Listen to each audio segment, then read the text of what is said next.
IT మంత్రి నారా లోకేష్ మాట్లాడుతుండగా mic cut అయ్యే పరిస్థితి వచ్చింది. ఈ ఆసక్తికర సంఘటన విశాఖలోని మహానాడు వేదికపై సోమవారం జరిగింది. ఆయన సమయం మించిపోవడంతో అలారం మోగింది.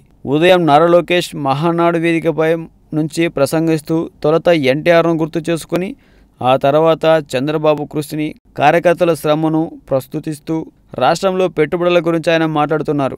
జగన్కు లోకేష్ సవాల్. అప్పుడు మైకు పక్కనే ఉన్న గడియారం మోగింది.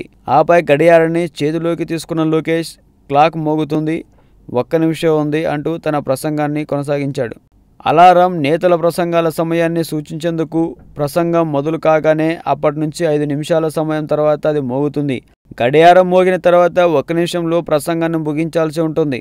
లోకేష్ ప్రసంగానికి వచ్చినప్పుడు కూడా దాన్ని ఆన్లో ఉంచారు. కార్యకర్తలు కేరింత. లోకేష్ మాట్లాడుతున్న సమయంలో తెలుగు యువత కార్యకర్తలు పదే పదే ఈలలు వేస్తూ కేరింతలు కొట్టారు. దయచేసి వినండి, 1 నిమిషం ఆగండని లోకేష్ పదే పదే విజ్ఞప్తి చేయాల్సి వచ్చింది. ఆసక్తికర పరిణామాలు చోటు చేసుకున్నాయి. కార్యకర్తలు పదే పదే ఈలలు వేశారు. దీంతో ఆయన దయచేసి వినాలని విజ్ఞప్తి చేశారు. ఓ సమయంలో మాట్లాడుతూ చంద్రబాబు కరెంట్ పోకుండా చేశారని, ఇప్పుడు సీరియల్ టెన్షన్ తప్ప పవర్ టెన్షన్ లేదన్నారు.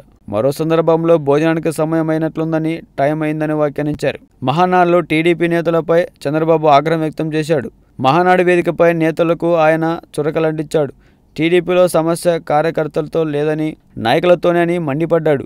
ముందు నాయకులు క్రమశిక్షణ రావాలని అన్నారు. మహానాడు వేదికపై నేతలు గ్రూప్ మీటింగులు పెడుతున్నారని, ఇది సరికాదని చంద్రబాబు టీడీపీ నేతలను హెచ్చరించారు. చాలా ప్రాంతాల నాయకులు వర్గాలు ఏర్పాటు చేసుకున్నారని, అలా చేసిన వారందరి జాబితా తన దగ్గర ఉందని చంద్రబాబు చెప్పారు.